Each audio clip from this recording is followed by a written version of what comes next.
This podcast is brought to you by Legend Comics and Coffee in Omaha, Nebraska, located in scenic downtown Benson. They got a new location. It's absolutely gorgeous. Check it out. And by listeners like you. Go to Patreon/Two-Headed Nerd. Become a patron. Support this show. Once, they were two best friends managing a comic book store. But when an innocent blood oath went wrong, the two found themselves trapped in the same body, imprisoned in a strange pyramid made of long boxes, buried deep below their hometown, where they are doomed to discuss comic books until the end of time. They were once Joe and Matt. Now they are known as the Two-Headed Nerd. And this is their podcast.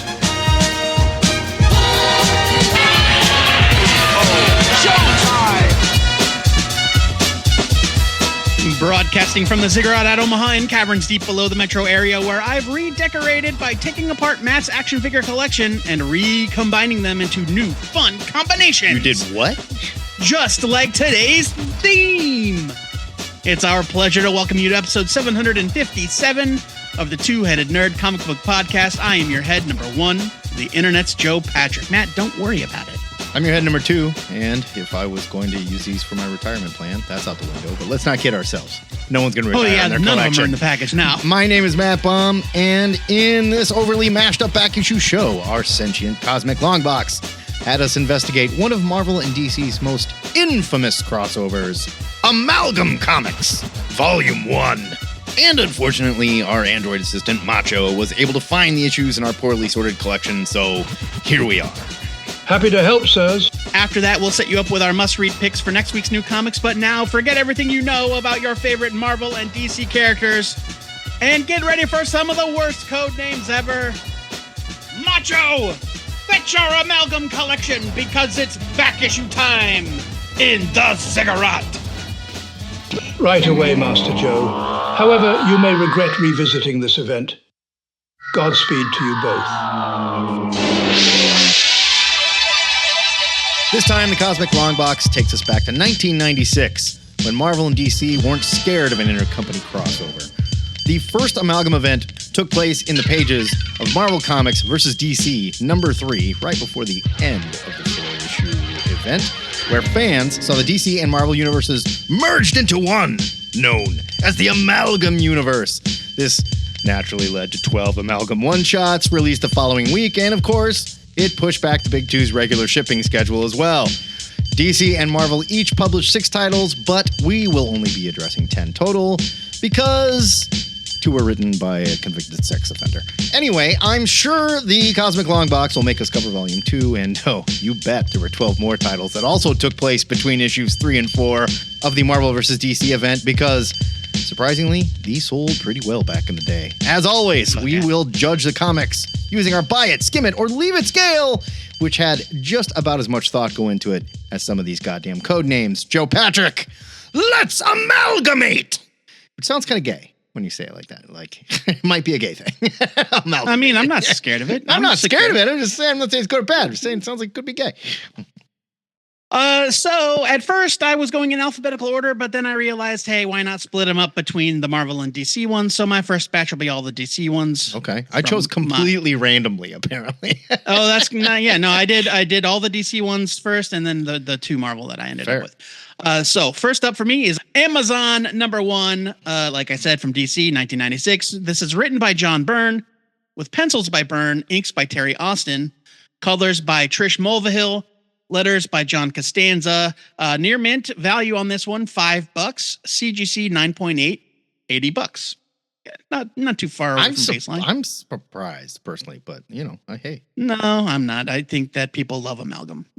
I think people aren't remembering it correctly. Yeah, I think people love Amalgam. I think you won't remember it correctly when you got excited about this too.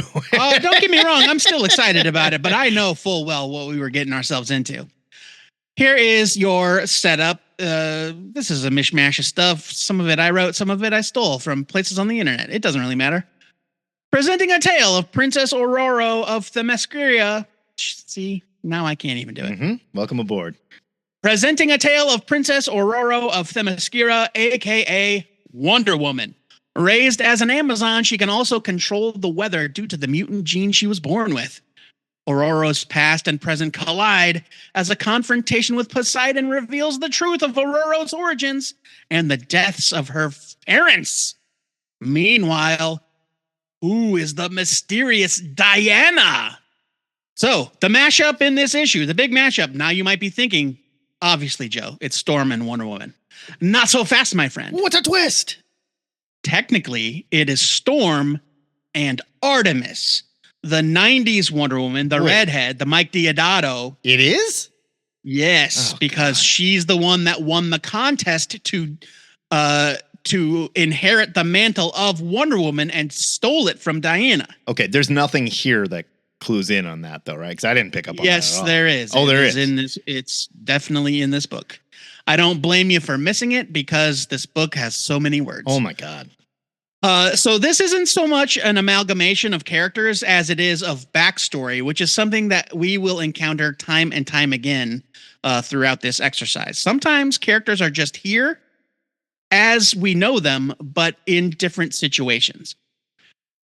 In this world, Storm challenged Diana for the right to become Wonder Woman instead of Artemis, which is not a bad setup. I think it's pretty fun. See, I thought that was just the setup here. I didn't realize that was a thing that actually happened in Wonder Woman. I didn't know. So no, that's the story. That's why we had that different Wonder Woman in the 90s. Is that it was a very famous storyline called Wonder Woman: The Contest by Mike Deodato. Never read it. Wasn't aware. So I mean, it's not very good. Yeah, fair enough. I mean, it's 90s Mike Deodato. Sure. I mean, it's written by William Messner Loeb, so I mean, it's not that it's terrible, but yeah. I gotcha. As they are in every single iteration of anything ever, the Greek gods are total dicks. Yeah, but this one's a total dick for a really bad reason. Yeah, it's like he's punishing someone that had nothing to do with the thing that he's mad about. Yeah, it's like, I don't know. Like, aren't you a god? Right. You had the power to curse this man, but you don't know that like he took the thing back. No, he does know that. He's aware of that. He even says, it doesn't matter. I'm still pissed. I'm pissed he was taken anyway. And I'm mad at him. And she's like, okay, well, I'm his daughter. I had nothing to do with it. And it's like, so you're in trouble too. That's another thing. That's another thing. I think this book makes it very difficult to tell which characters are Aurora's parents and which ones aren't. Oh, very much so.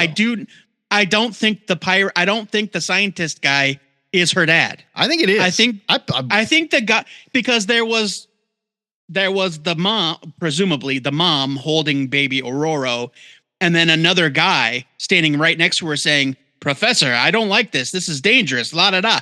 I think handsome voice of reason assistant is Storm's dad, God. And ugly, driven, greedy professor just got them killed. That makes Poseidon even more stupid. And it's see previous statements. So bad. See previous statements. Oh, but hey, here's Diana. She's sporting that same bra, jacket, and biker shorts look from the 90s. And she's all beat up for reasons that we will never learn. And, but yeah, fun little subplot there. But there are so many flashbacks. There are flashbacks within flashbacks. No joke. Poseidon gets one. Storm gets one. Storm's fucking mom gets one. Everybody gets adopted one. Mom. Poseidon sank the boat that killed Storm's parents, as Matt and I discussed moments ago. He's a total asshole. The art is very good. I'm always happy to see John Byrne and Terry Austin reunite. They were very famously the creative team of Chris Claremont's Uncanny X-Men in the early 80s. And so they are a titanic team up. The story, though, it's basically a standard Wonder Woman script. It's a kind of a slog to read.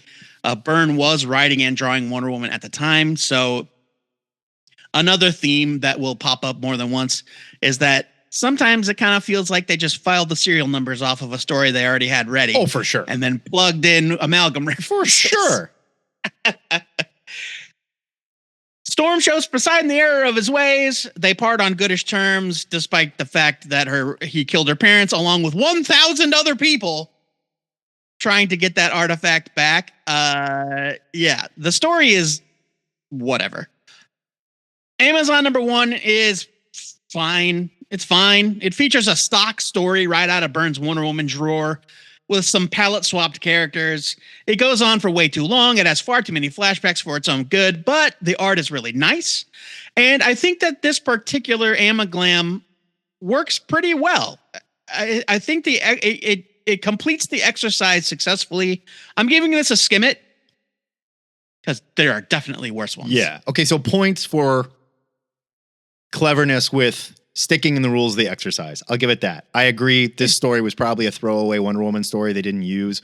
And maybe that's why there's confusion with who is dad. I don't know if another character would have made more sense. I mean, it's like, it's very unclear. I don't know. The story is just such a slog. It's too long. Jesus Christ, I do not need Poseidon to ramble on this long. And one of the things we should mention here, this Amalgam universe has always been, it's always existed. So there's a deep mythology here that they will get bogged down in every issue while they try and sell that idea. But that's the fun, though. It's like, at the time... Is it fun? Is it fun? No, it is, because you're not supposed to, like, take it seriously. You're supposed to read that and go, oh, fun, a reference to, like... I understand that. I'm just saying every book is going to get completely bogged down in this bullshit. So get ready. I'm giving this a skimming as well. Art is not bad. And they carried out the exercise.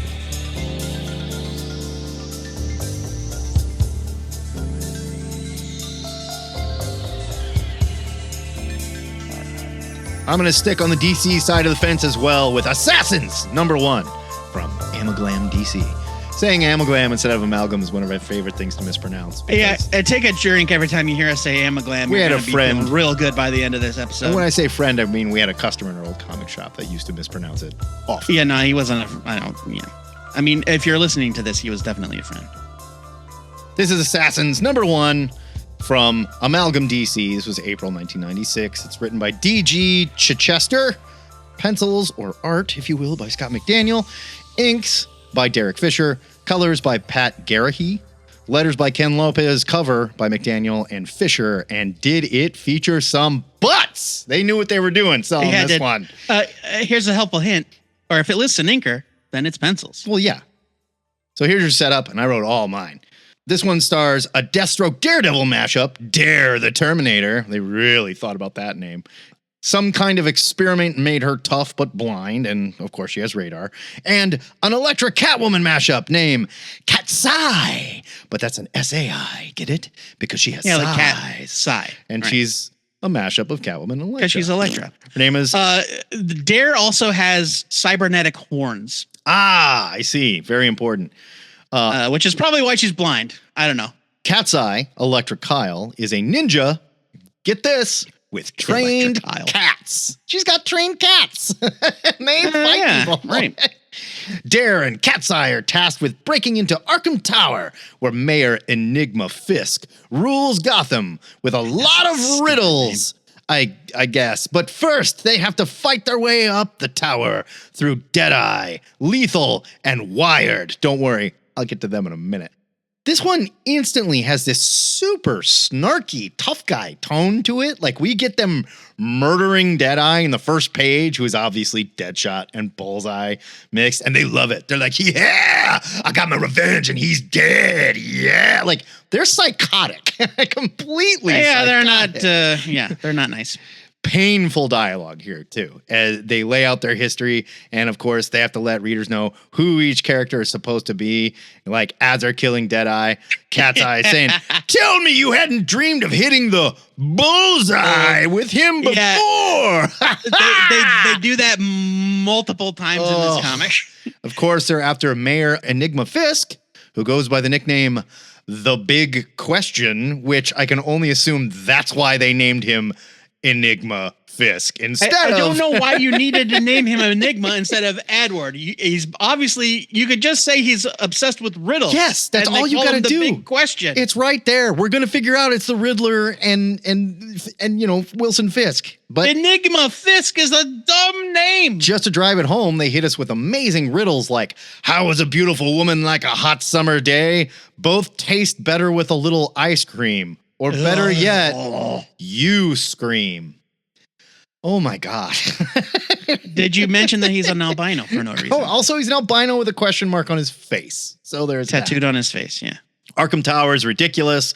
The crazy people live in the bottom, and I guess there's offices in the top. Now, but before we make too much fun of this happened in Future State too. So, there it is. Well, I mean, Arkham, it's funny. I thought it was especially funny that Arkham Tower, this kind of like predestined or whatever, the Arkham Tower from the comics. But Arkham Tower was still just an asylum. Yes. It wasn't like luxury condos. The mayor did not have an office in the top of it. No. Yeah.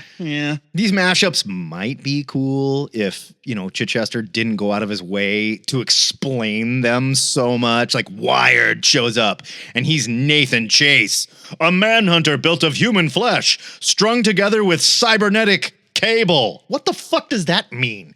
Other than you're letting us know this is a Manhunter cable mix up. By the way, we're gonna have another cable mashup later, so I don't even know if this counts. Will. That'll happen too. That's another recurring theme. Is characters getting amaglammed more than once.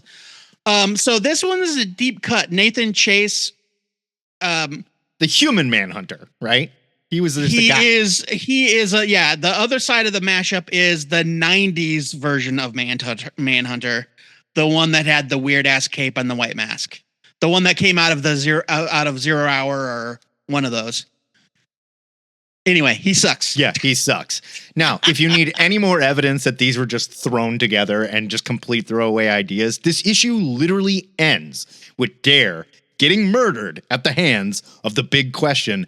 And then is she? And then a next issue box, it says, "It ain't over till the fat cat sings." Is Cat's Eye really dead? Well, no, that's not what we just saw.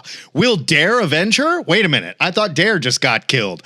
You'll think our next issue's visit from Strangefate will give hope? What the fuck are we talking about? Think again, but be here. They were paying no attention to what was going on at all. Is Cat's Eye really dead? Yes. She's not the one that died. No. Oh, yeah. Editor. Yo. They did not think about this at all. And look, I love... There is an editor listed for this book. I love Scott McDaniel, and I love his art. It is not working for me here. This may have even been pre-Nightwing Scott McDaniel. 1996? Really? I think Nightwing #1 came out in 1997 or late 1996. Well, then not that pre. Editor's note. Nightwing #1, Volume 2 was released that same year. In October 1996. So, I don't know. But I think the art is on par with those early issues. The design is terrible. Think the designs kind of suck. There's some panels where I can barely tell what's going on with the art. But, I mean, look, we're not here to talk about the art. We're here to talk about the AMAGLAM, right? I'm giving this a leave it. This was a bad exercise. It didn't work. The assassins spent too much time explaining the mashups behind each character, only to have them killed sometimes in that same panel. So who gives a shit? Right? The whole exercise revels in senseless violence, skimpy outfits, and art that wishes it was flashier. It's stupid and not even in a fun way. I'm giving this a leave it. Yeah, I mean, it's a leave it from me too. It is gratuitously, grotesquely violent. And like, there's a place for that sometimes in some comics. But like, it doesn't. But this is Amalgam comic. Like, these were catered to children. And like, he essentially tears two body parts off of Dare's face on panel. I'm not going to clutch my pearls here or anything like for the children, but it's just like, look, there's no story other than Murder Squad's doing the murder. I mean, will Murder Squad finish murdering the guy they were sent to murder? We'll never see it. Like, so my point is that it's gratuitous for no reason. Right, exactly. Points for Lethal, who I believe is, well, it's clear that it's a mashup between Cheetah and Kraven the Hunter, which might indicate the first and only female-male amaglam. Intergender amalgamation. Yes. intergender amalgamation. Right. Okay, that's exactly points for the that, right way to say it. But Cat's Eye is such a stupid code name that I'm taking the points right away. No. I mean, it's all stupid. It's all dumb. This one is bad. I didn't like it. I didn't really care for it much back in the day. It certainly doesn't hold up any better now. No. It's a leave it. Enigma Fisk. That just makes me mad. It's so bad. You didn't even think about it. You didn't even stop to think about it, guys.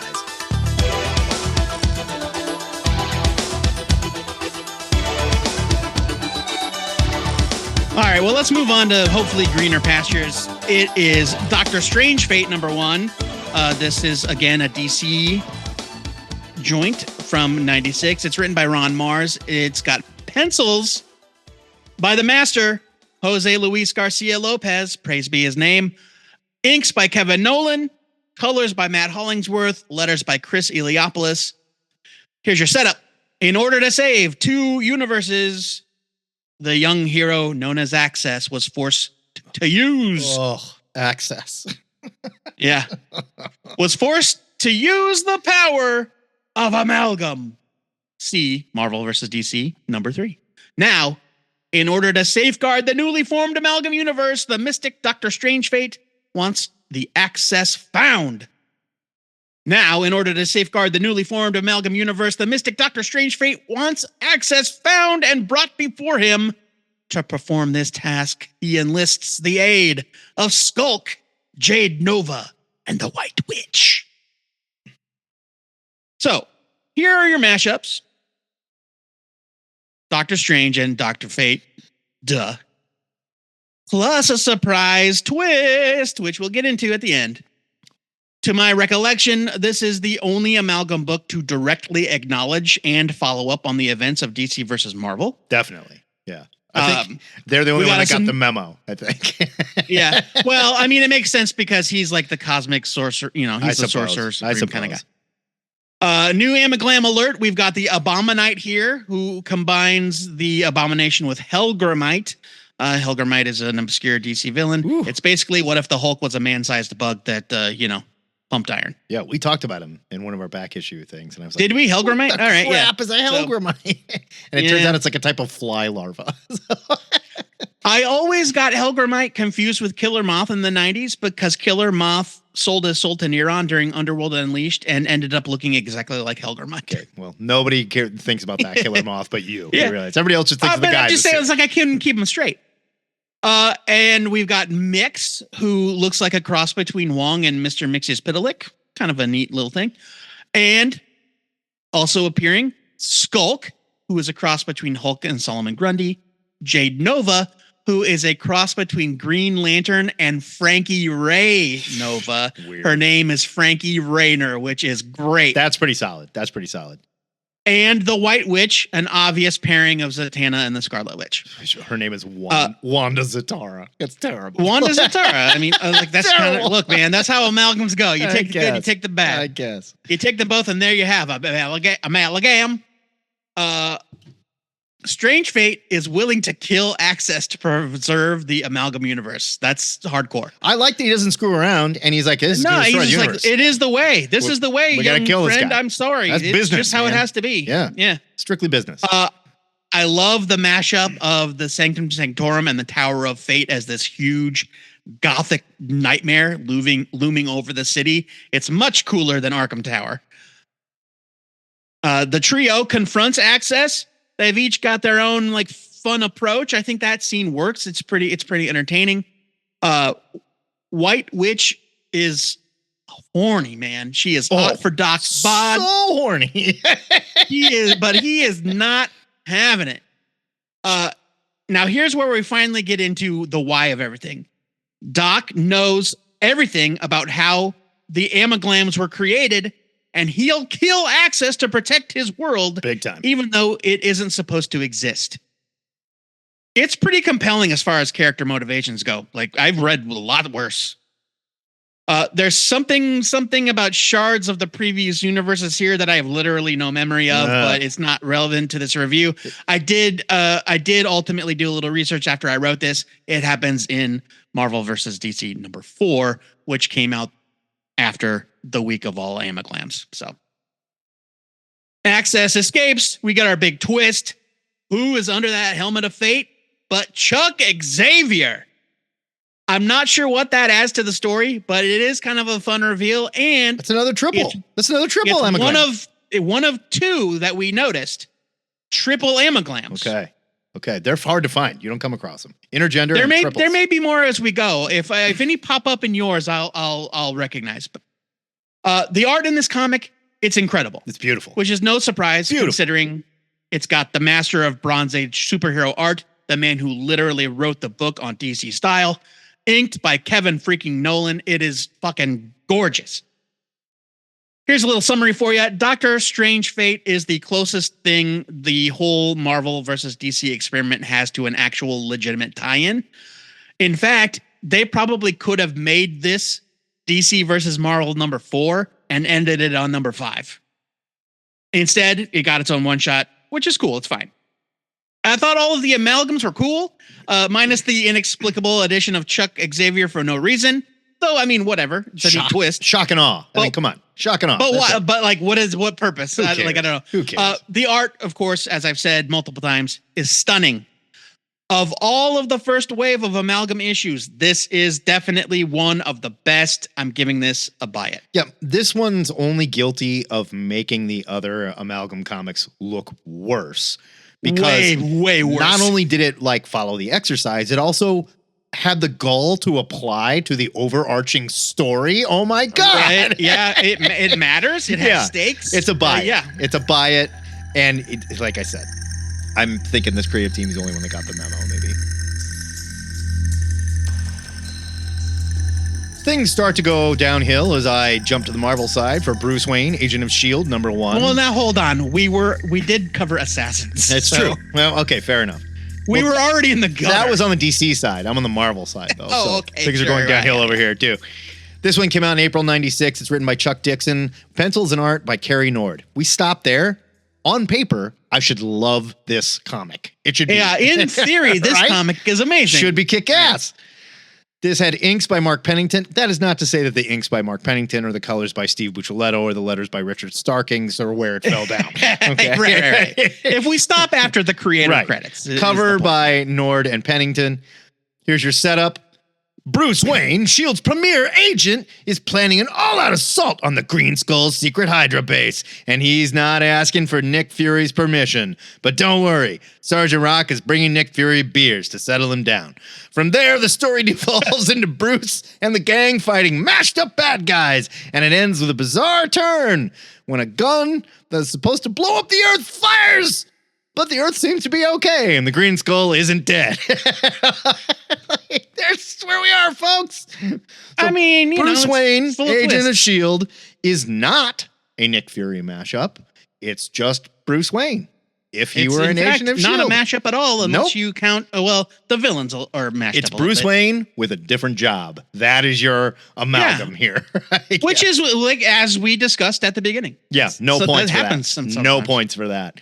Lord Green Skull turns out to be Luthor and the Red Skull mashed up, but he's green because Joe had to point out to me, Kryptonite did something to him. I'm like, it's not in this comic. The Green Skull makes more than one appearance in the first wave of amalgam. Fair enough. We meet his daughter. It is explained there why he is green. We meet his daughter, Selena Luthor. Who is this mashed up with? Well, I can only assume that this is Viper and Catwoman, which means, again, a character getting amaglammed more than once. So, because we had Catwoman once already. Oh, yeah. And I can't think of any other Selena. No. And that would be a double DC amalgam. Selena Luthor is 2 DCs, but she's clearly supposed to be Viper. And this is a whole new character that is a mixture of Viper and Catwoman. Dude, I don't know. But they're both. She looks like Viper, but she's Selena Luthor. So they're both DC amalgams, is what they are. Because that's not allowed. That is not allowed. I'm throwing that out. You lose. You know what? That. That does come up later, and I mentioned that in my review. If I'm the ref, like this team may have to forfeit. They are doing ejected. It wrong. Yeah, sorry. No, you got an invalid player kicking her on out. the roster. Nick Fury is in a mashup of Nick Fury and Nick Fury, and Sergeant Rock is a mashup of just Sergeant Rock. They're just doing their thing here. He just happens to work for S.H.I.E.L.D. Tony Stark is in a hover chair. They don't tell us why, and I have no idea who he's supposed to be mashed up with. We do know that Moonwing, which up to this point was the worst codename I'd encountered yet. Yeah, I had to tell him that he hadn't seen nothing yet. It's your boy Nightwing and Nightwing and Moon Knight. Later on, obviously. We bump into and Barbara Gordon is here just with a different name. She's Black Cat, basically. Yeah, she's called Black Bat, right? Black Bat, which is a mixture of the Black Cat and Batgirl, I'm guessing. But wait, where did they? I may have missed where they call her Black Bat. They call her Black Bat. She just shows up as no. Her name is the Huntress. No, they call her Black Bat later. No. She's the Huntress because she's also in Dark Claw, remember? Well, then no, that's Carol Danvers, dude. That's a totally different character. Carol Danvers who is this blonde then? She is Barbara Gordon, the Black Bat. What the hell? Yes, I'm telling you. And like she has a history with Moonwing. They work together. And there was a different Moonwing. Oh yeah, Barbara. Yep. Shit. This comic. But then she kisses Bruce. It doesn't keep any track of any of its own amalgamations, even. All right. It's not paying attention. And it ultimately boils down to this bad guy with world-ending weapon. Oh my God, we got to stop the bad guy before he. In fact, they spend the entire issue going, we got to stop the bad guy before he fires a doomsday weapon, which I guess he's firing a doomsday weapon because he's just pissed off. And he's like, fuck it. If I can't control the world, nobody gets to. Is that his motivation? Matt, we are both right. She's Barbara, but she's definitely called Huntress. I'm looking at the page right now where they're flying on their jetpacks away from the exploding helicarrier. Huntress, stay by me. She is codename Huntress. They call her Black Bat at one point too. Dude, or maybe there's another character named Black Bat they're talking about. You know what? I think this is just an indicator of how nobody involved in the creation of these books was communicating or paying any attention. Yeah. Super Soldier, which also features the Green Skull and Hydra. The Green Skull looks totally different. Hydra goons are in green, not red. Yeah. Like they don't match. It doesn't pay any attention. All. It doesn't pay. Huntress appears in Dark Claw, but she's Carol Danvers instead of Barbara Gordon. Like what's going on? I gotta say the art by Carrie Nord leaves a lot to be desired. This is not the masterful art that Carrie Nord would later be kicking out. He's young, I get it, but you can tell it's rushed. They were farting these out as fast as they could. There's nothing that thrills me when we find out that the Deathlock mashup is actually Jason Todd, because mashing those two up does nothing other than give Moonwing something to be upset about, I guess. Right. And then who's the one that who's the one that looks like Bane? That is Bane and Nuke mashed up. Bane and Nuke, which is good. That's good. I suppose it's good, but the only reason we know that is because they call this character, are you ready for it? Nuke. That's the name they chose to go with. They didn't even try. Yeah. Otherwise, and then there's another guy that's wearing that looks like Mr. Freeze, but I think it's Baron von Strucker. No, they call him Baron Zero. So it's it's Baron Zemo. Baron Mr. Zemo Freeze. and Mr. Freeze. In name only, does nothing. Don't worry about it. Thrown away. He looks cold though, is the thing. So that's the joke. This is a leave it. This is a leave it. It's not even paying attention to the exercise. It does not care. It is a golden age storyline about a madman with a doomsday weapon. And when the doomsday weapon actually fires on the last page, Joe, nothing happens. Everyone's okay. The world doesn't end. There's no payoff and nothing here. This is a failure. Oh, yeah.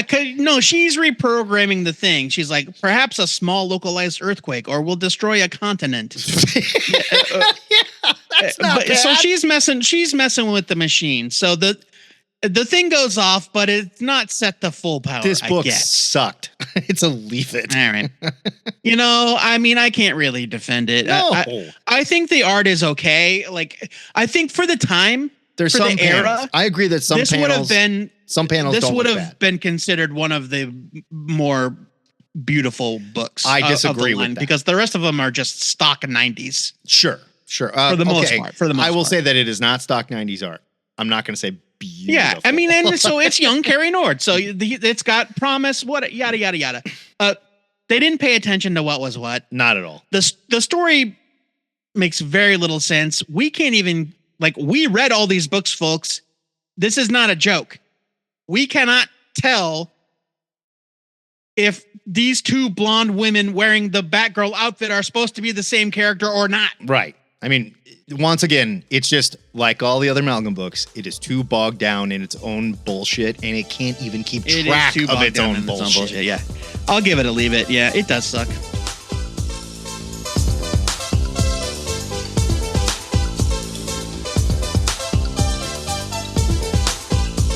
Let's get to something good, for God's sake. Don't give it away. Soldier Don't give it away in #1. the beginning. Let them think it's going to be terrible and surprise them. Come on. Oh, God. Speaking of things that suck, it's Super Soldier #1. We don't have to lie to them. This was a DC one, 1996. Plot by Mark Waid and Dave Gibbons. Ding, ding, ding. Little bells going off in my head there. Script by Waid. Art and lettering by Gibbons. Ding, ding, ding. There's another little bell going off in my head. Colors are by Angus McKee, a person I've literally never heard of before in my entire life. To my knowledge, he colored this one comic, and that's it. Here is your setup. The Last Son of Krypton, Superman, and the Sentinel of Liberty, Captain America, are merged to create the greatest hero the world has ever seen, Super Soldier. But can even Super Soldier stop the Mad Luthor's latest scheme? I mean, that's it. Once again, our amaglams aren't really amaglams, but they are characters we know inserted into other characters' stories, which, I mean, the main one is. The main one's an amagram. Not really, no, because in this world, baby Superman didn't survive the trip from Krypton, but his DNA was used to transform Steve Rogers into America's greatest hero. I would argue that counts. It's not Kal-El rocketed from Krypton, landing in Brooklyn and raised by poor Irish immigrants in Brooklyn. But I'm going to say swapping the super serum for Superman DNA. I'm going to say it counts. It's clever. Yes, I'm not saying it's not good. I'm saying they're just melding the origins, not actually melding the characters. I'm counting it as there's a difference. I'm counting it as an amalgamating. You're wrong, but okay, that's fine. Likewise, though, Lex Luthor is the Green Skull, but he's not combined with Johann Schmidt. He's just green because he used kryptonite to extend his life. That's it. He looks nothing like the Green Skull in Bruce Wayne Agent of S.H.I.E.L.D., by the way. No. His goons wear green instead of red. I said all that in the last review. He's just a green dude here, and he's not running Hydra, I'll tell you that much. Well, I guess he is running Hydra, but who knows? It doesn't matter. They're all separate. Yeah. They're all separate. It doesn't matter. This was a really fun story. It could have come right out of Wade's run on Captain America. Not in the same way that Amazon one was just like, file the serial numbers off. Like, this just feels right in line with what Wade was doing at the time. There's a nice touch that Super Soldier doesn't know. Like, he doesn't know anything about kryptonite or how it affects the alien cells in his body, because why would he? Wade manages to evoke both Clark Kent and Steve Rogers pretty seamlessly. It's one of the most effective amalgams, really, despite not being an actual merging of the two characters. Yeah, it's a merging in the spirit of the two characters. Yeah, like there were moments where I was like, that's Clark, and there were other moments where I was like, that's Steve. Like, it's really well done. Well, and think of Mark Waid here, who's constantly driven home. It's not the costume, it's not the powers, it's the person. It's the man. It's the man inside. Yep. Well, the person. You're absolutely right. I like to think a woman could do it too, Joe, but I understand where you're coming from. I mean, the Super Soldier is a man, so that's why I said man. But no, right. don't get me wrong. I know. All right, shut up. He carries a shield for literally no reason whatsoever, but whatever, it's fine. It looks cool. The art is by Dave Gibbons. Need I say more? Really, it's very good. It's very, very, very good. Super Soldier is the best amalgam one shot of the first wave, hands down. Agreed, no question. The art is gorgeous. Wade expertly weaves the histories of the characters together into something new that still captures the spirit of the original material. You could read this on its own with no prior knowledge of Marvel versus DC or any of the other one-shots and just enjoy it for what it is. Yeah. And I think you should. It's a buy it. It's really great. I didn't even realize the shield thing until you just pointed it out. Why does this dude need a shield? He doesn't. I have no clue. It's like putting the Hulk in armor. Like, what are we doing here? He does not need this. What does he want to get sweaty? Yeah, right. Exactly. No, he does use it to block kryptonite radiation at one point. I guess. But you're right. This is the best one. And the reason is, 1, Mark Waid's great at his job. 2, Dave Gibbons kicks ass. But most importantly, they understood the assignment and they kept it simple. They kept it simple. This was another bad guy with a doomsday device story. Sure. But they kept it simple enough that it didn't get bogged down in its own bullshit like the last one. This is a buy it. You did the job, gentlemen. Thank you. for executing and just Kudos. letting it be a one-shot.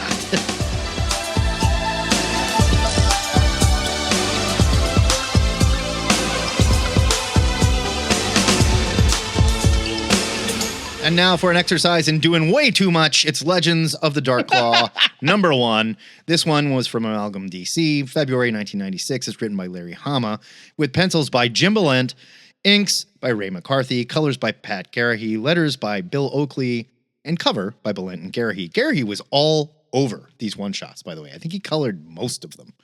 Here's your setup. Fighting alongside his partner, Sparrow, the Dark Claw is actually billionaire playboy, ex-military specialist who volunteered for a top-secret Canadian government project that turned him into a bladed vigilante with a healing factor. Logan. Logan, yeah. Yeah. His partner Creed also took part, but he came out a twisted, laughing killer, better known as the Hyena. Now the Hyena plans to kill the president, but he's gonna try to leave an obvious clue in the Gotham Gazette after he hacks the typesetter. I'm not making that up. Now it's up to the Dark Claw, Sparrow, and their new unlikely ally, the Huntress, to save the president. I don't even need to lay out the amalgamations here. You figured it out. This is Batman and Wolverine. Obviously, you're Robin. The Sparrow here is Jubilee because Jubilee hangs out with Wolverine sometimes. Yeah. Your Huntress, like we mentioned, is Carol Danvers.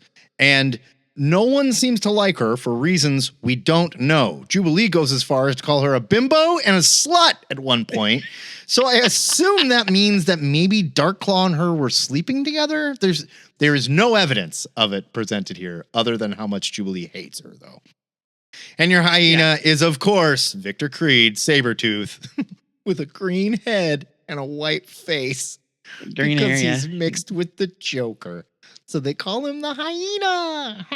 Which, you know what? I don't think that's not clever. I'm not saying it's not clever. I'm saying the design.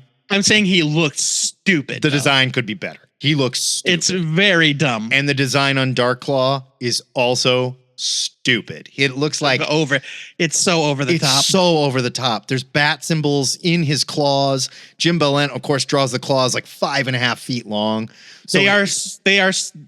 The length of the claws is longer than the length from his wrists to his elbows. So there is no possible way they could fit inside. These are the arms. Swords that came out of Ryan Reynolds' Deadpool. The end of Wolverine. Yes. Yeah. This is. Now, look, I'm not going to take anything away from Balent because this is what this guy does. When you go get this guy, this is what he does. See the boobs on his Catwoman for further evidence. Don't defend it. This isn't good. Don't defend It's not good. I'm just saying this was his job. So they it's knew what they you were should doing. expect, I guess. Yeah. The book here, it's again, there's nothing but a lot of origin retelling and hints at who everyone is. And then they were like, oh, we got to do something with this. I don't know. I guess Sabretooth is trying to kill the president and we have to save him. And we get to see Logan's amazing detective skills when he somehow reads the hacked headline of the Gotham Gazette, which is basically says, kill the president with a poison bomb. It's a Mad Lib, right? Yeah, it's a Mad Lib. Matt, we have to mention that Logan is also a successful painter, and all he does is paint abstract paintings of slash marks. Feral slashes, Joe. That's his feral slashes. Yeah, series. feral slashes. And he is such a brilliant mind and detective. You know where he keeps his secret identity costumes? In his closet, Joe. It keeps him in his fucking closet. Like a closet with like French doors. Huntress like you find in an apartment. Breaks into his house. Opens the closet and just those like little slidey and says out loud, French doors. Oh my God! Logan is the Dark Claw. Like Jesus Christ, he also keeps dude. all the evidence of his secret agent past in frames on his nightstand. Oh yeah. The best part of this is not only is it a closet, it's also a vacuum tube to the Dark Claw cave where he could be hiding his stuff, but chooses not to. Yeah. This is so dumb. I did love the pneumatic tube. It's very Batman 66. That was kind of fun. Dumbest, and it does not work, and it is not clever. You did not amalgamate anything here, gentlemen. You crushed two characters together. Technically, that's Matt, all they did amalgamate, but they crushed two characters together. It's not bits and pieces. They make all the most obvious choices. It's everything that is Batman touching its tip to everything that is Wolverine. Okay, like that is not an amalgamation. She doesn't just call Huntress a bimbo. She calls her a damaged bimbo. Yes, we don't know why. Like this is just a macho blade fest that is somehow the least violent amalgam book I have read so far. And considering the dude's got knives, I know. If anything, this Bat-Wolverine mashup chose to take on the likeness of a were-vampire to instill fears of criminals. There's like no mention of why there's a bat theme at all. You know, like the other titles, it's a clunky mess. It spends way too much time trying to set up a clever mashed-up history for Darklaw that does not matter at all and ends with him foiling a plan to kill the president. What a mess. This is a leave it. I was going to give it a skim it, but upon further investigation, I mean, like the art is not bad, but they didn't try. It's pretty bad. They didn't try at all. This is a leave it. Again, the one hand not knowing what the other hand is doing, it drives me a little crazy. The Huntress stuff drives me crazy. And I didn't put two and two together when I was reading the books because I read them on different days, but I just, like talking about it now, it's so stupid. And it would have been so easy. Mashing Carol Danvers up with the Huntress does nothing. It's just, she has a different job in this world. That's it. There's nothing. Well, and also consider that at this point in time, Carol Danvers was like nobody. She barely had any powers. Right. This was before the relaunch of the Avengers. There's nothing here. Like if you want to do something clever, then do something with Jean Grey mashed up with someone else and make her Darklaw's love interest. How about Jessica Drew? At least she's tied to Logan. No, sure. But I'm saying like someone that like he's legit in love with in the Marvel Universe or something. And they have a will they, won't they? At least there's something there. I love that Hyena hides in the toilet of Air Force One. I'm pretty sure he came out of the toilet. He came out of the toilet. Well, not out of the toilet, but from under the toilet. Okay, that's out of the toilet. Oh, you know what's under the toilet, not Joe? Through the toilet. Under the toilet is where the poop goes, Joe. That's where he was hiding. I'm saying he doesn't come up through the hole. He like busts up through the floor. No, he doesn't ghoulies. He doesn't ghoulies out of the toilet or anything. He busts out. And you know who's not amalgamated? President Bill Clinton. Nope. He's right here, baby. No, this is dumb. It's a leave it. I don't really care for the art, but it is what the people wanted in 1990. The hyena looks fucking dumb. Yeah. Darklaw is not cool. No, this is dumb.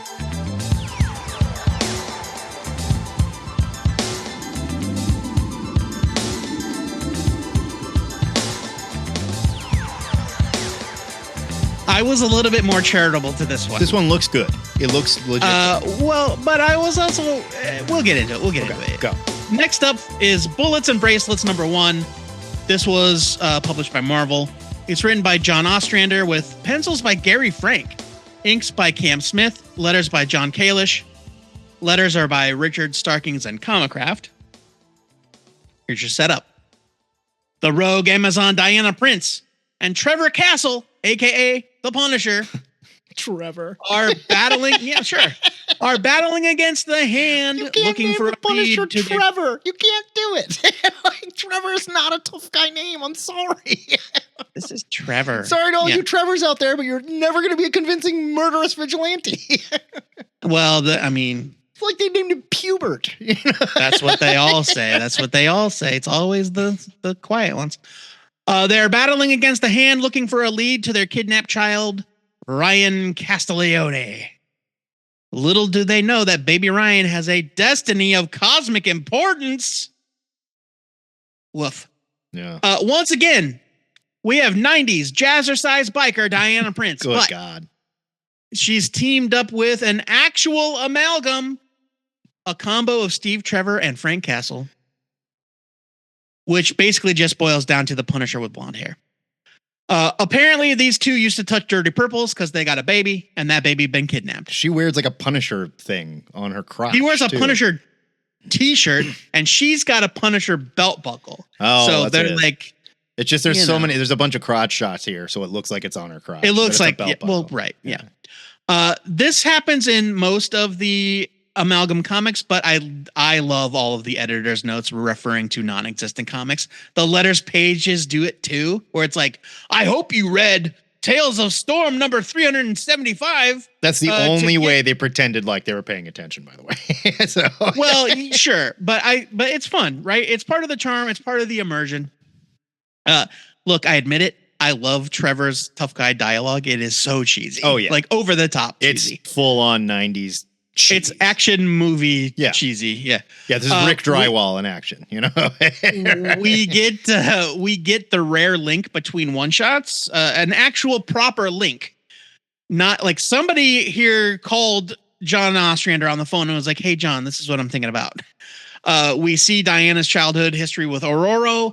We see the Black Panther for some reason looking completely unchanged. Yeah. That's where they got the magic metal for her bracelets. Instead of Amazonium, it's just adamantium. Not vibranium, it's adamantium. So there's your mashup, I guess. That's your Black Panther amalgamation. Yeah, but that's a Marvel mashup, so that doesn't count. The story is okay enough. It's kind of like a Mr. and Mrs. Smith style action movie. You know, they're snarky with each other, they're divorced, there's a lot of tension. Yeah. Then there is a cosmic twist that comes completely and literally out of nowhere. This is out of nowhere. I was on board up to this point. I was on board. I was like, I'm kind of having fun here. And then we get the War Machine Monarch amalgamation. Yeah, right.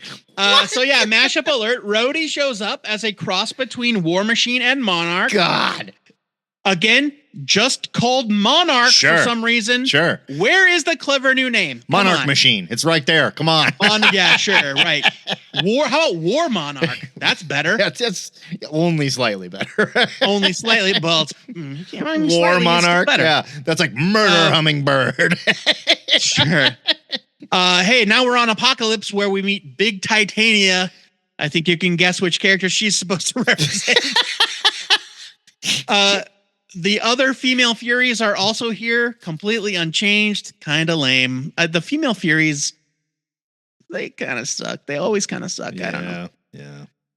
But Thanos' doesn't disappoint. Again, you're not obviously trying. Thanos and Darkseid. Yep. Duh. Not trying. His costume is so ridiculous. It is a light blue one-piece swimsuit with bright yellow gloves and boots. Now, Thanos' will appear in one of my books shortly, and he looks way better. Regardless, not good. He looks goofy in this one. I mean, it's drawn well because it's Gary Frank. Yeah, it's drawn great. But Gary Frank's style is not lending itself well to this comic. No. Trevor flies into the scene. He basically grave robs Orion's grave and flies in on Orion's astroglider. At this point, the book has gone off the rails in spectacular fashion. We got a twist here. Granny Goodness, who looks the same. And you're like, oh, they just put Granny Goodness in the book. She's actually Granny Harkness. I mean, it's a good thing they do spell it out because literally she looks just like Granny Goodness. There's and you nothing, would never know. There is nothing coded here. Nope, nothing. Well, and at this point, does anybody even fucking know who Agatha really is or care? Or is she such a side? I mean, at this point, she's like the good-natured Fantastic Four nanny. Like, so she was taking care of Franklin, I guess. I mean, I don't think she was still taking care of Franklin, but like people would recognize these references. I guess. The plot gets sillier the further it progresses, and I kind of love it. We get a couple more throwaway amaglams before everyone gets a happy ending. There's like a matchup of Highfather and Odin, and then one other person who I'm blanking on. It doesn't matter. Diana shows more and more skin until she's just wearing like an S&M outfit, essentially. It's right. Yeah. Diana and Trevor are having their son stolen, sent back in time, and raised as an assassin by a cosmic space god surprisingly well. Although they missed a golden chance to make this a Cable mashup that we will encounter in a minute here. Like, come on. Right. Instead, he's just Kanto. Yeah. Kanto is an existing fourth world character, the assassin of Apocalypse. I don't want to know this. Please, I mean, Kanto is also dumb. Sorry, Jack Kirby. Kanto is silly. Fantastic art by young Gary Frank. No real criticisms aside from that terrible, terrible Thanos design. It's really so bad. So bad. It's like this is Thanos' side after he got home from the pool, but right after he got home, before he put on his clothes, right, he decided he needed to clean the toilet. Yeah. Yes. Pretty much. Yeah. Right. We're like, well, I don't want to mow the lawn in that. Like. Right. Yeah. Right. He's just like wearing like latex yellow gloves. It's really stupid. All right. Here's a summary for you. Bullets and Bracelets is, boy, it is real dumb. But it does feel like Ostrander and Frank understood the assignment by leaning into an over-the-top action movie style. It features actual legitimate amalgams. The art is very good. It is ridiculous, sure, but in a fun way, mostly. I'm giving this a strong skim it. Like, I enjoyed it. I got really angry at it for the turn that it took. That just seemed like they did not need to go here. No, you're right. It's unnecessary. But in every you're way. right. They understood the experiment. They stuck to their guns. Did they pull it off? I'll give it a skim it. I was mad at it, but it's certainly not worth. I'll leave it. It's not terrible. It's just really insane. Just dumb in kind of a fun way. I'll say that. It's a skim it all by definition of this exercise. They did the exercise well. I'll give them the thing is that I think it is intentionally dumb. Because John Ostrander is a smart writer. If Peter David had written this comic, we wouldn't have any doubt. If there's an interview out there, where Ostrander said, I hated this, they made me do it, and this is what I gave them, I'll be like, you killed it, man. You killed it. I can feel your hate.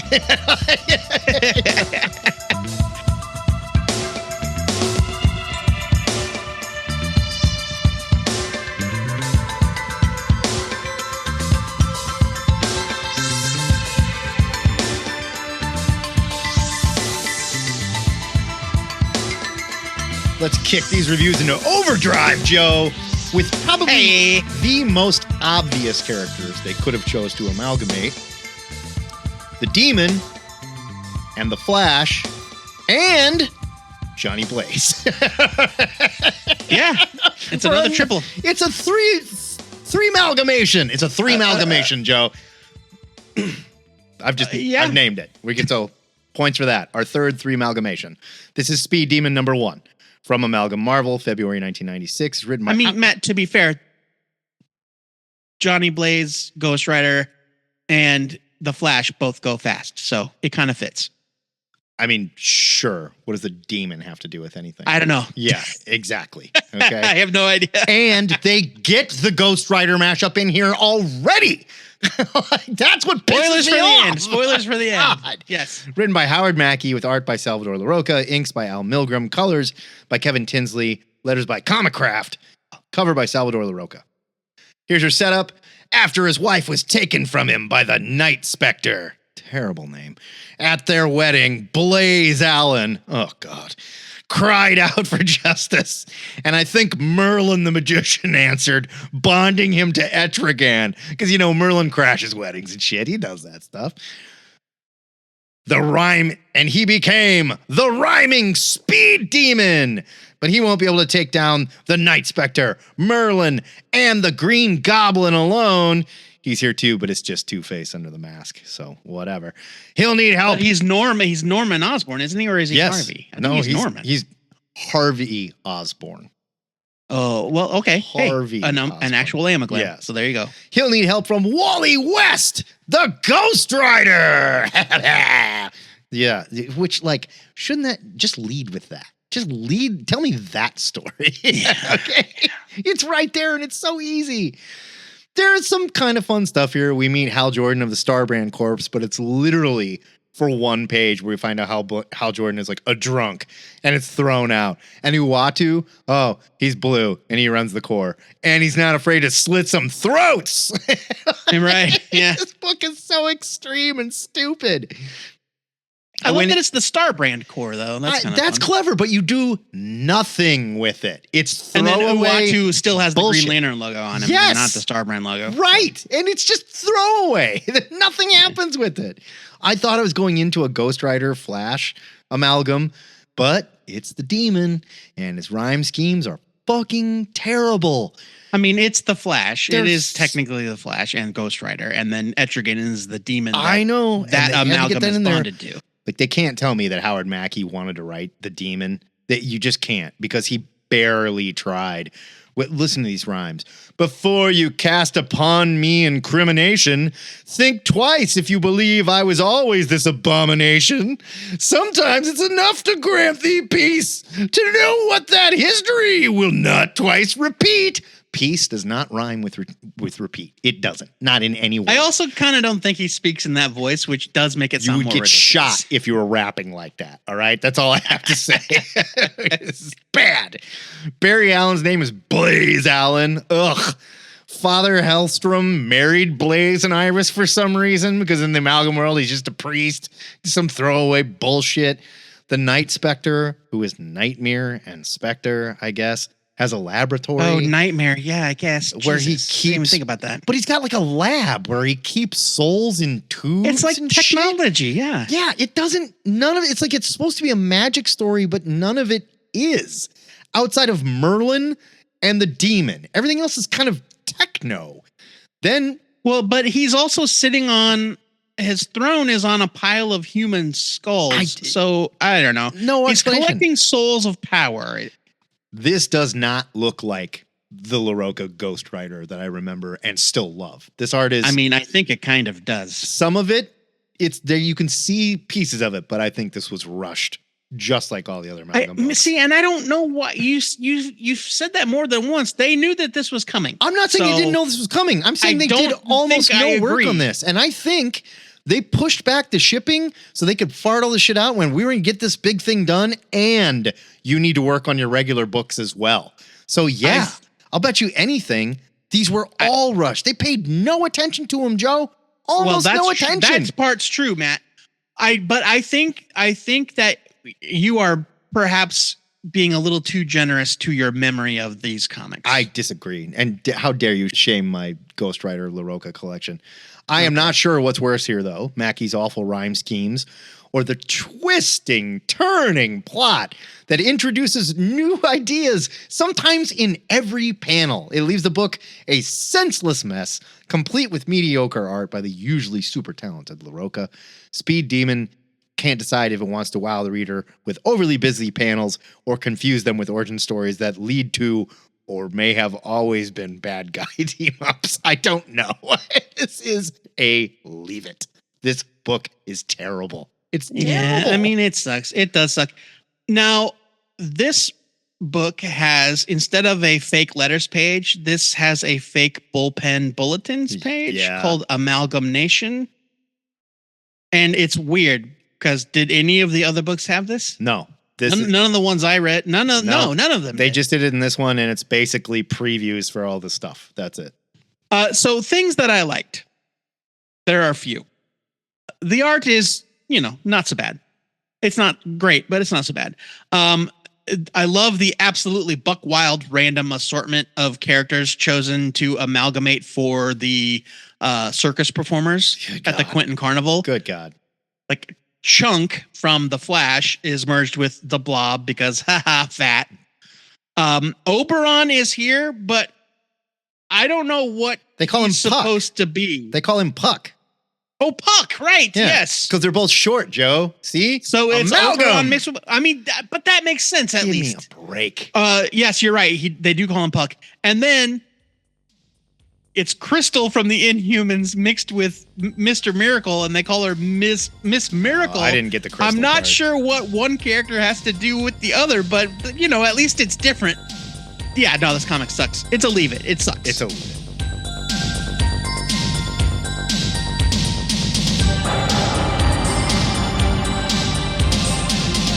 All right, well, my final review goes to the best of the Amalgam books that I read. I'm just kidding. We already called our shot on that one. It's Spider-Boy #1. This was one of the Marvel ones. It was written by Carl Kessel. It's got pencils by the late, great Mike Waringo. Inks by Kessel and Gary Martin. Colors are by Joe Rosas.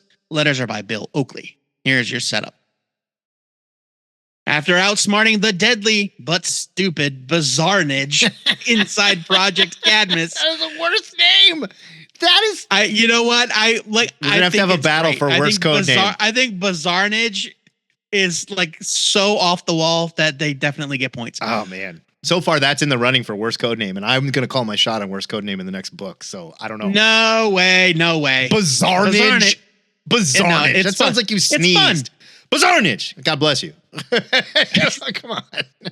After the defeat of Bizarrenage inside Project Cadmus, Spider-Boy is off to capture King Lizard.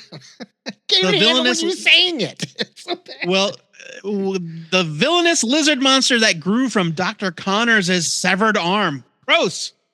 Will Spider-Boy make it back to Project Cadmus in time for his blind date with Mary Jane Watson, the Insect Queen? That's some old DC Superboy Superman shit. Look it up. Mashups. This book is lousy with them. Lousy. You got Spider-Boy, who is obviously a mashup of Superboy and the Ben Reilly Spider-Man, because that's who was Spider-Man at the time of DC versus Marvel. Bizarrenage, I think that's self-explanatory, but for those that are dummy, it is Bizarro and Carnage. The Challenges of the Fantastic, obviously the Challenges of the Unknown and the Fantastic Four.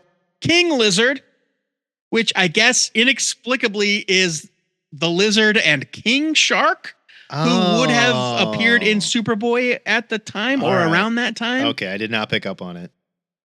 I mean, they don't say it, and he's not a shark. He's so not I'm coded. Not sure why there's nothing coded shark about him. No. No. He's a lizard. He's a lizard man. MJ as the Insect Queen, which, as I said, is just like a reference to very old Superman, Superboy lore. Sue Storm, Agent of S.H.I.E.L.D. It's good enough for Bruce Wayne. It's good enough for Sue Storm. God damn it. Different job.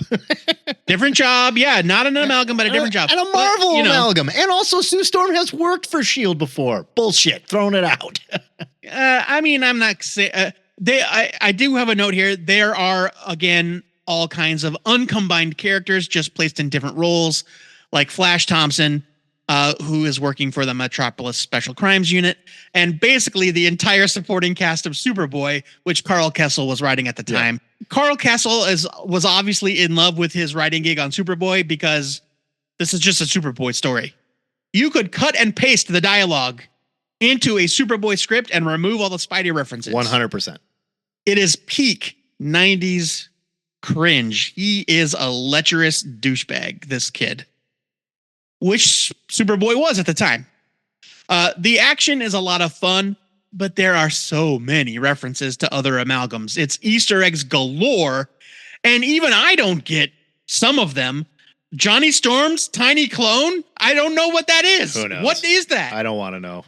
Is that a reference to something? Because I have no clue. The Atom? I don't. I really don't know, dude. I don't know. I hope Kessel didn't break something stretching to get an Uncle Ben joke out of Thunderbolt Ross, who Spider-Boy calls Uncle Jen because he's a general. I love that his secret identity is Pete Ross, Daily Bugle photographer. So Spider-Boy is Pete Ross in his civilian identity. Still got that Pete in there. There you go. Yeah.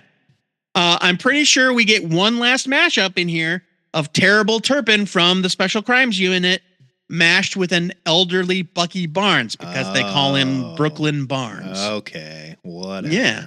Ugh. I mean, it's a fun reference if you know, but it's not anything you need to worry about if you don't. Spider-Boy saves the day by either killing King Lizard or sending him into the microverse to be someone else's problem. It's not a good look either way. It's either murder or irresponsibility. Can you? Yes, like Uncle Ben taught us. We got us a cute final page with the Insect Queen saying MJ's iconic line. I adore the art by Mike Waringo. Man, I really miss that guy. The art, though, is absolutely wonderful. The plot is light and fun. It's full of so many nods to other stories and characters, some of which exist, some that only exist in the fevered minds of Amalgam's creators. I'll give you that. Okay, like I said, Spider-Boy is not good, but it is a good time. I'm giving it a strong skim it. I can already tell you that Matt didn't feel the same way. I had a different reaction, and it's based on my complete dislike of the Superboy character from the 90s and those Superboy stories. And that was just on display here. And not only that, I loved the crappy Spider-Man of that time. And it's like, instead of taking your peanut butter and getting in my chocolate, it's like, you sprayed toothpaste all over my chocolate. What are you fucking doing? No, sure. This is not what I wanted. It was too referential. It gets lost in its own references. There's too many clever amalgamations here. Like, I think they had fun while they did it. I'll say that. I could feel that they had fun while they did this. Yeah. But I do not care about it. I'm going to give it a skim it because you warmed my heart a little bit. You don't care about Superboy. Right. Like, that's all fair. And they were writing that stuff, and it shows here. And that's not their fault that I don't like it. They understood the exercise. They pull it off relatively well, and they don't get too lost in their own bullshit. It's just not very good. It's a skim it.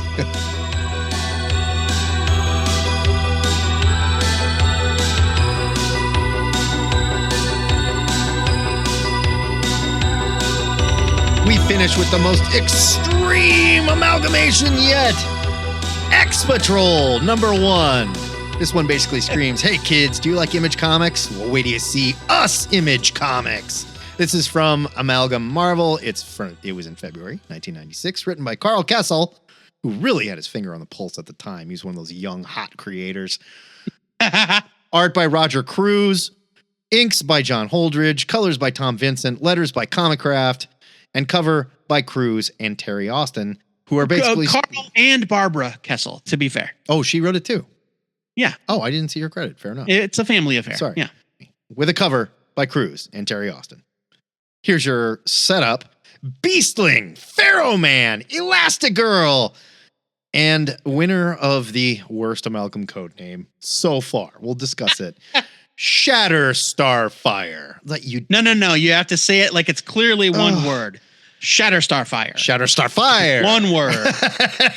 Shatter Starfire. Shatter Starfire. I'm gonna have We're not sure what syllable you put the emphasis on. They have been assembled by Niles Cable, your second Cable amalgamation, to recount all their origins and then help them fulfill their destiny to become the heroes of the future. But first, they'll have to take down Thanoside's henchman, Dr. Doomsday. Like, I don't know that I need to lay out who any of these people are. It was right there. I think right at here. At least, that one makes sense. I do right think there. they missed an opportunity calling the Beastling character, not calling him Beast Boy. Beast Boy or Yeah. Beast. Yeah. Or Beast Boy Beast. One of the two, like any thereof. But man, I'll tell you what, this Beastling, probably, I was going to say the horniest character we've bumped into so far, but I think he might be second horniest to Wanda Zatara, who was just like so horny she couldn't do her job. She had trouble when like HR had to deal with her because she wasn't doing her job. They all, once again, the characters all have to force their real name and code name on the reader so we know who they are. But I'm going to give an award to Janet Van Dyne for your Elastigirl, who has easily the weirdest self-intro. She says it out loud. Another triple amalgamation, by the way. Domino, Elastigirl, and Wasp. She walks in and announces who she is. First of all, the Beast is staring at Shatter Starfire's butt. Gotta hate saying that out loud. It's like, are there no men on this planet? Only boys? And Elastigirl says, you make that sound like a bad thing, princess. All you have to do is follow Janet Van Dyne's one simple rule. Get their attention. And I don't think you'll have a problem. Me, I've got a kicking code name, Elastigirl, and an eye-catching costume. Of course, her butt's hanging out. So what's the majority opinion about my outfit? I mean, be honest. I'm thinking changing it anyway. Oh, my God. No one talks like this. I mean, and you know what? That is a nod to the Wasp constantly changing her costume, which at least is a fun little Marvel reference. But okay, so Colossus is here wearing a stupid mask, and he's mashed up with Pharaoh Lad from the Legion of Superheroes, who wore a mask, a similar mask, because he was disfigured underneath. Dumb. Oh God! And Shatter Starfire. Get this. Because she's mashed up with Shatterstar, she's from the planet to Mojo Ran. They had to smash Mojo into Tamaran to Mojo Ran. God, saying that makes me mad. And every time she pulls that Shatterstar shit, because like Shatterstar is like, you wouldn't do this to a warrior born. Shatterstar does not run around going, I'm a resident of the Mojoverse. You don't mess with a resident of the Mojoverse. The Mojoverse rules. So instead here, Shatterstar it's constantly going, how dare you insult a Tamojo Ranian like this? Like, shut up. Shut up. God. Paige Guthrie is here. Your Husk, who went on to be huge to this day in the Marvel Universe. Generation X was the thing. Husk could shed her skin. So look, there's something kind of clever here with her having the hero dial, the dial H for hero dial, which for those of you who don't know, it was like a DC kind of horror thing where you could, it was a golden age idea where you had a dial and when you dialed hero, silver age thing. And when you dialed hero on the dial, you got hero powers, but they could be any power. We don't know what it is. Husk also changes forms. So it's kind of clever if she gets it. The only problem is they call it the Husk dial. Gross. Well, it's dial H for Husk, and when she dials Husk, she shreds her skin like Husk. God, it's disgusting. She also turns into other amalgamated heroes. At one point, she turns into Mary Marvel Girl, who is obviously Marvel Girl and Mary Marvel with a head injury, so she talks like a Leave It to Beaver extra.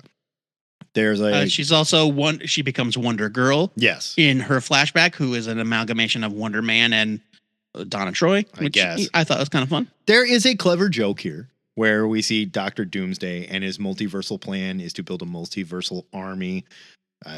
Looking at you, absolute power. I don't know if you got the idea here or not, but we see a vision of the army he wants to build, and it's Spider-Man, Superman, like Wolverine. It's the actual characters. The unamalgamated heroes, yeah. And they're like, oh, what are these rip-offs? Like, give me a break. We can whip the crap out of this army. It's kind of cute.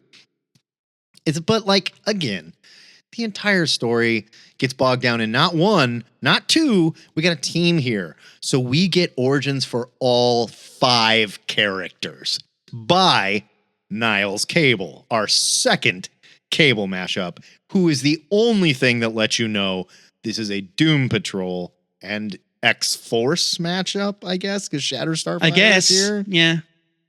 The mission, completely undefined. You're going to be great in the future. You got to listen to me, otherwise you won't. And they're like, yeah, okay, sounds good. First thing we got to do is go take down Dr. Doomsday. I'll let you fill in the blank there. Dr. Doomsday does not look bad. I'll say that.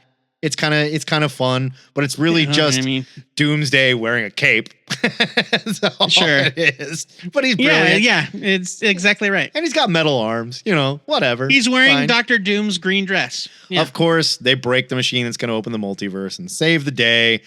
Look, the art is not bad. It is Roger Cruz doing Rob Liefeld, who wishes he was J. Scott Campbell, basically. It is so cheesecakey. Yeah. Like, there is literally a panel there's a panel early on in the issue where the Wasp walks into the room for the first time. But first, she takes off her trench coat. Yeah. And she's wearing the skimpy outfit and her boobs are there, certainly. But then the second panel, it's a close-up and Roger Cruz draws it as though her breasts are resting on the bottom panel border. Oh, yeah. It's hot stuff, man. Now, look, they were doing the same exact shit in Youngblood, in Gen 13. I get it. They're trying to capture that spirit. But I mean, I'm not defending it, though, I'm not defending it. I'm not saying it's good, but I'm saying if that's the exercise, he did it. He delivered. It's well drawn. It is well drawn. Remember the time period that that spawned it. No pun intended. It's doing a thing. I'll give it that. But once again, so far up its own ass that it has no time to tell any story whatsoever. And like, had this been sort of a meta takedown of Youngblood, of Gen 13, and like it was funny, I would say these guys are geniuses. They killed it. But it wasn't. It took itself they would have had to get Joe Casey for something like that. It took itself a little too seriously, and got lost in its own bullshit. This is a leave it. This sucks. This just sucks. I don't know what else to say about it. Like, they missed a chance here to call those guys out that left, to legitimately call those guys out and be like, hey, you're trying to do it, but you're doing it wrong. But why would they call them out when it was the popular thing? Because they're Marvel. Because just like the WWE, they don't pay attention to anybody else but themselves. But Marvel did it too. They were still the kings. I mean, like, they could have done it. And Marvel, I'm not saying they didn't do it too. I will say this looks better than any Youngblood comic that I've ever seen. Well, that's because Roger Cruz is a better artist. Yes, I agree. They should have called. This was their chance to call them on their shit. You may be artists, you're not writers. You're faulting them for something that like they had no intention. No, I'm faulting them because the comic book is bad. I'm saying they could have made it better by doing that. Sure, right. So yeah, I mean, this comic sucks, man. It sucks. It's pretty. I did like some of the nods, like one of the characters that that Husk becomes when she dials the dial is Polaris, Mistress of Magnetism. Ugh. But instead of looking like Polaris from the X-Men, she looks like Dr. Polaris from DC Comics. See, I didn't pick up on that. I just looked at it and went, that is the worst Polaris outfit ever. No, she looks like Polaris. She's looks like Dr. Polaris, who is also a character with magnetism. And so like it's got fun little nods here and there. For the most part, it's bad 90s. It's bad 90s stuff. This is terrible. I'm going to give it a leave it. It's certainly not as bad as some of the other ones we read, but there's nothing really to recommend. No, and it's a low bar to clear by saying that. You are absolutely correct, sir.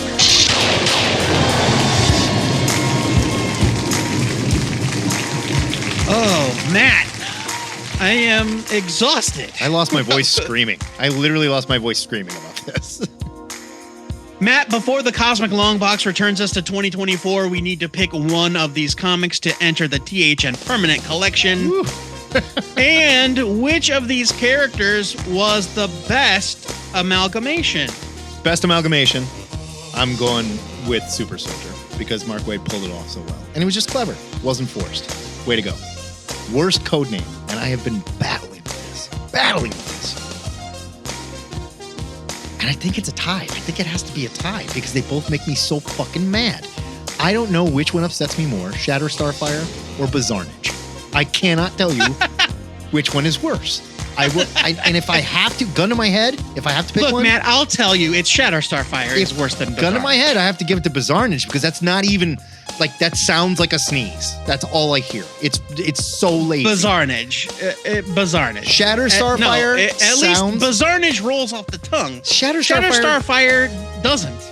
As dumb as it is, it sounds like it could be a legit super shitty 90s X character. Yeah, I mean, I guess. Sure, I'll give you that. No one in their right name is going to name a character. You'll notice Bizarnage. that worst code name was not one of the questions I posed to you in this. No, but I had to, I just had to.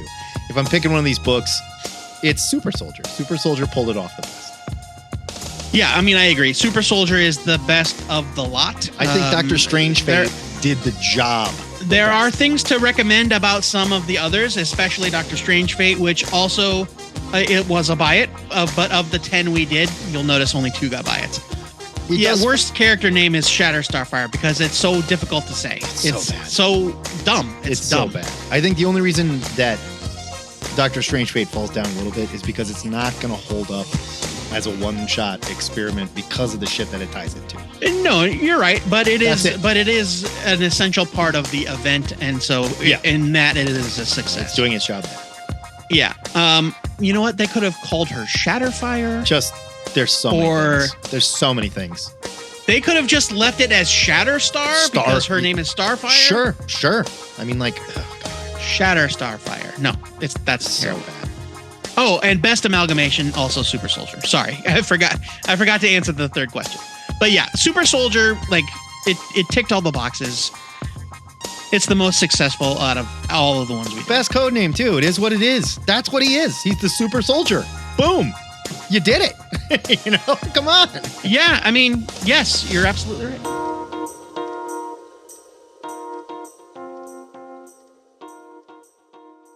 Joey, time to head to the THN Sanctum Sanctorum to discuss the new comics hitting your LCS next Wednesday, October 23rd, and make our must-read picks, but that's not all.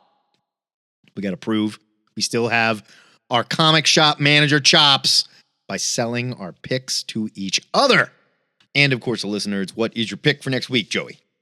It is Detective Comics 1090 from DC. It's written by Tom Taylor with art by Michael Janin. It's 32 pages for $4.99.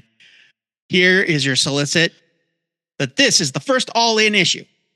Long ago, the murders of Thomas and Martha Wayne changed Gotham forever, but there is something you never knew about the Dark Knight's tragic origin, which has been lying in wait to strike at Batman ever since that fateful night in Crime Alley.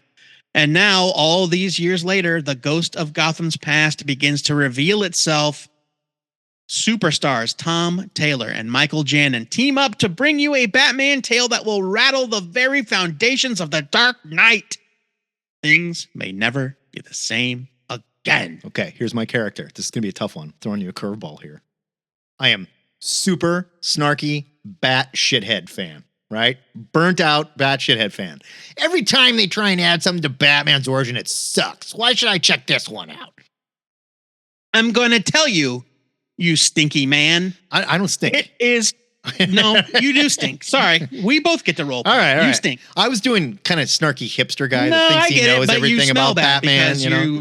You know, personal hygiene is not as cool as some of the other things you're concerned about. Gotcha. I'm going to tell you why this is not going to suck, because Tom Taylor is writing it. Tom Taylor just came off of a character-defining run on Nightwing. The final issue came out this week. Okay. It made me cry. It is that man understands how to embrace what makes a character great and add to the mythos without minimizing that greatness. So you're saying he ain't going to give us another Tommy Elliott, is what you're saying. I'm saying we ain't expecting any Tommy Elliott. And if you don't don't take my word for it. So a lot of these all-in books got distributed to industry pros some weeks ago, and you would not believe the number of people that said, "What was that? You can't imagine how good Tom Taylor's Detective Comics is." What was that? You would not believe. You would not believe. Sorry, I don't know what happened. I wasn't trying to do a voice. I stumbled. All right. As hipster Batman shithead, I'll accept that because I'm definitely reading Nightwing and I'm telling everyone it's the superior book. So I'll accept it. I'm in. I'm buying. But I mean, Nightwing and Nightwing. Also, Nightwing is the superior book. It totally is. It was. It has been this whole time. Well, right, but I mean, now the superior book will be Detective Comics. No, I know. What I'm saying was that's my whole point. Well, shit, this other stuff's going to Batman and Detective. Nightwing has just been quietly the best Bat book. Oh, I mean, Nightwing could be it's definitely one of the top 5 books DC puts out. For sure. My pick for next week is Absolute Wonder Woman, #1 from DC, written by Kelly Thompson with art by Hayden Sherman. 48 pages for $4.99. Here's your solicit. Eisner winner Kelly Thompson and breakout artist Hayden Sherman reinvent Wonder Woman from the ground up. Without the island paradise, without the sisterhood that shaped her, without a mission of peace, what's left is the absolute Amazon. Oh, that's very similar to the Batman one. They're all like this, yes. Yeah, I like it. Okay, who am I selling this to? Man, I haven't liked a Wonder Woman comic since Greg Rucka left the book in 2001. Oh, I thought you were going to go with misogynist shithead. It was like, I don't read female-driven comics. No. I'm not like, look, I want a good Wonder Woman book, but I haven't read a Wonder Woman book that I thought was great since Rucka left the book in the 2000s. Okay, you know what was great about Greg Rucka? And I don't have to tell you this because obviously you read good comics. See what I'm doing? Obviously, I'm a purveyor of I'm massaging you a little bit here, right? Greg Rucka wrote excellent female characters and knew how to drill into that female character and play on who they are and make them more interesting, right? Than the sum of their parts. Kelly Thompson, if you've not been paying attention, has now done this almost 6 or 7 times with both Marvel and DC characters. She's wonderful. She not only understands female characters, but she has a chance to make a... She, too, is female. She, too, is female. She has a chance to make a whole cloth new Wonder Woman that you're not only not going to recognize, but I don't think you will even imagine how badass she's going to be. Right? So if Greg Rucka wrote The Perfect Diplomat, I think Kelly Thompson is going to come up with the most badass Wonder Woman we've ever seen. Okay. Points for the sale and Stroking the comparison. Your ego? Huh? Minus points for not once mentioning the metal skeletal Pegasus. See, Sorry. I was trying to appeal to Greg Rucka guy who's smart, and you don't think I like a metal? I shouldn't have to tell Pegasus? him there's a dead horse and a huge sword, bro. Last week you were a kid. That's why I went with Greg Rucka had a look how swole this dude is, chef. bro. I was talking to some dumb kid. You know. Look, man. I contain multitudes. I understand. And the Minotaur Chef was a vegetarian and also contained multitudes. So it's not like he was a I badass. loved the Minotaur Chef. He was great. Hopefully we sold our picks to you too, but if you want to read along with us, you've got to add these comics to your profile because we're going to review them on next week's new comic show. That's not a threat. That's a promise. Excelsior! Oh. That is it for THN 757. Next time, like I mentioned, new comic reviews return, and we're going to give you a sneak peek of our Patreon Extra, where it's time once again to discuss more of your hot takes. In the meantime, join us for the THN Gang Hang on Saturdays at 11 o'clock Central. I will not be here this week because football's again, Nebraska football's again in 11. I fucking knew it. So no gang. I'm hosting hang a wiener week. party. Sorry. Check out our, it's an Oktoberfest, but it's also fun to call it a wiener party. Check out our Discord for details. Joe Patrick, what else can these nerds do at our Discord? Oh, enjoy your wiener party. You can feast your eyes on the new IDW logo, and what a feat of design it is. All I see is IUD when I look at it. I see ID, and that's so it. bad. You can speculate on the chances of Dynamite launching a Tiger Sharks comic after this week's Silverhawks series announcement. Just I bet on that. I take a long shot bet on that. Macho, what are the odds on this one? Not good, Sir Matt. Currently plus 4,000. Yeah, but this is Dynamite. They'll license anything, so I'll put $100 on it. Or maybe you just want to answer the question of the week. This week's question, we want you to pitch us your amalgam character. We want to hear about your own idea of a character mashup. It could be hero or villain, whatever. Why you think it would work. Or, if you want to, let's talk about your favorite existing amalgams and why it is Shatter Starfire. Addendum. For obvious reasons. I would also add, give me your worst mashup with the worst codename you can possibly think of. You got to create have it. fun with it, right? Yeah. I think this one's... I want a this one might be terrible, I want a bad mashup and an even worse codename. This one might be asking listeners to put in too much work, but we do have a great one from Dave Mattingly, who suggested a character called the Quark, who is a mix-up of, I think it was, the Atom and the Hulk. Yeah. And the smaller Quark gets, the stronger Quark gets, which is so cool. great. Oh, love it. Well done, Dave. Please keep your question of the week suggestions coming. You can sign up for our Discord with the link at twoheadednerd.com/Discord. We'll talk about your answers. You know what? We won't, because we're not having a gang hang this week, but I do hope we get some amalgams because it's fun. If you don't dig on Discord, send an MP3 submission for the Comic Pushers, for Ask a Nerd, or for whatever to twoheadednerd@gmail.com, and we'll put you on the show. If you're new to the show and you grew up on Tama Mojo Ran and take personal offense to our comments, I do apologize. It's not your fault. It's just a terribly named place. And I assure you... I'm racist against Tamojoranians. I assure you, you're only offended because you haven't heard enough.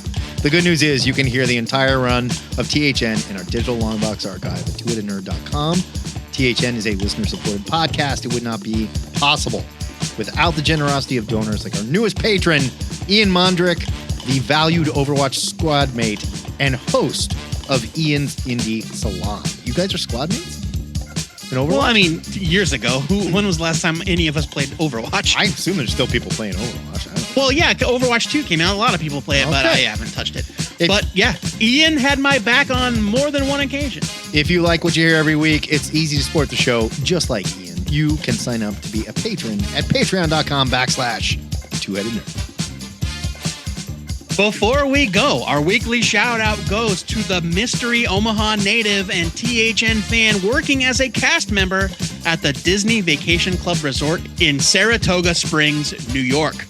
You gave our buddy Frank and his family a presentation before talking to him about Omaha and the podcast. We want to hear from you. Give us a shout via email. We mentioned it a bunch of times earlier. Or you can join our Discord and be part of the THN community. We want to have you. We want to talk to you. Word to you, mystery woman, whoever you are. Until next time, true believers, remember to pre-order your comics or your retailer might just call you a damaged bimbo. This is the Two-Headed Nerd, signing off.